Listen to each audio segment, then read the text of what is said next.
নমস্কার, আমার আসামিনী ব্লগে আপনাদের সবাইকে অনেক অনেক স্বাগত।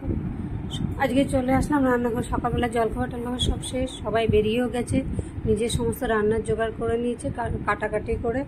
অনেকগুলো কুমড়ো পাতা ছিল, কুমড়ো পাতাগুলোকে ভাবছিলাম পাতুরি করবো। তাই বললাম অনেকটা পাতা আছে, আজকে একটু মুসুর ডাল দিয়ে কুমড়ো পাতা, এরকম রসুন সম্বাদ দিয়ে কাঁচা লঙ্কা দিয়ে এভাবে করে করবো। এটা একদম মাখা মাখা হয়, কিন্তু খেতে ভাতের সাথে কিন্তু বেশ সুন্দর লাগে। আর ভাবছিলাম চিংড়ি মাছের পাতুরিটা করবো আজকে, কিন্তু উমা চিল্লাচিল্লি আরম্ভ করলো, আমি খেতে পারবো না, সেই জন্য চিংড়ি মাছ ভালো পাই, তুমি সেদিনই বানাবে যেদিন আমি খেতে।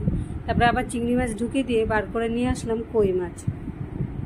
একটু কড়ার মধ্যে নুন ছিটিয়ে দিয়ে তেলটাকে চারো থেকে মিলিয়ে নিলাম, নাহলে মাছগুলো নিচে লেগে যায়। তাই একটু নুন দিয়ে নিলে তাহলে আর মাছটা লাগে না। তাই কই মাছ যেহেতু ছিল, কই মাছগুলোকে সব ভেজে নিলাম একটু করে। একটু না ভেজে এটাকে নুন হলুদ একটু ভিনিগার মাখিয়ে রাখলে হতো, কিন্তু সেই আমার না কাঁচা মাছ খাওয়ার, যতই ভিনিগার মাখাই না কেন নিজে মনে হচ্ছে না কাঁচা কাঁচা মাছ খাচ্ছি, সেই জন্য আবার ভেজেই নিলাম। নিয়ে এটাকে একটু ভাপে করব। একটু শস্য, একটু পোস্ত, একটু পেঁয়াজ বাটা, কাঁচা লঙ্কা সমস্ত একসাথে বেটে নিয়ে সব মশলার সাথে একবারে মিশিয়ে নিয়ে দিয়ে দেবো একটু ভাপে। বাকি রান্না সমস্ত থেকে শাকটাও হয়ে গেছে, ভাতও হয়ে গেছে, এটাকে বসিয়ে দিয়ে রান্নাঘরটা বেশ পরিষ্কার করে নেবো। তা মাছগুলো ভেজে এর মধ্যে যে শস্য বাটা, পোস্ত বাটা, একটু নারকেল বাটা, একটু বাটিটা ধুয়ে জল দিয়ে দিলাম, এর মধ্যে নুন দিয়ে দিলাম যতটুকু দরকার, একটু জিরে ধনের গুঁড়ো, একটু হলুদ, লঙ্কার গুঁড়ো তো দেবো না, গোটা কাঁচা লঙ্কা দিলাম, একটু কাঁচা সরষের তেল দিয়ে ভালোভাবে মাখিয়ে নিয়ে টিফিন কারির মধ্যে ভরে নিয়ে বসিয়ে দেবো জলের মধ্যে। সব একসাথে করে দিয়ে মশলা যা ছিল পুরো গামলাটা কাচিয়ে নিয়ে দিয়ে দিলাম গ্রেভিটা এখানে। এর মধ্যে একটু উপর থেকে কাঁচা সরষের তেল এখন দিয়ে দেবো। গামলাটা ধুয়ে একটু জল দিয়ে দিলাম।